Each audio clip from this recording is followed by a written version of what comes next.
I am ready! GMA Weather, serbisyong totoo ng GMA News.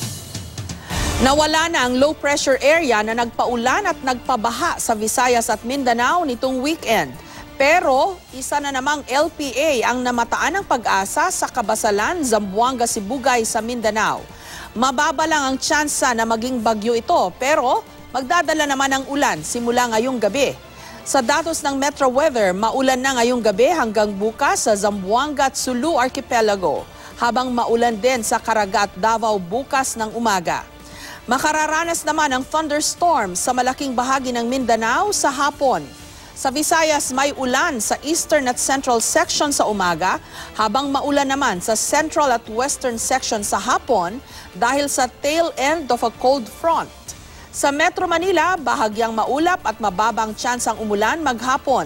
Sa Luzon, maghapong may mahihinang ulan sa Cagayan Valley, Palawan at sa Cordillera sa hapon. Naepekto naman ng hanging amihan. Pinag-iingat ng pag-asa ang mga taga-Palawan, Visayas, Northern Mindanao at Zamboanga sa banta ng landslide at flash floods. Mataas ang alon sa hilagang baybayin ng Ilocos Norte, Cagayan Valley, Aurora, Quezon, Bicol Region, Samar, Leyte at Panay Island. Babala ng pag-asa, delikadong pumalaot dito ang maliliit na sasakyang pandagat. Yan po ang latest mula sa GMA Weather. Magplano para sigurado, I am ready. Serbisyong totoo ng GMA News.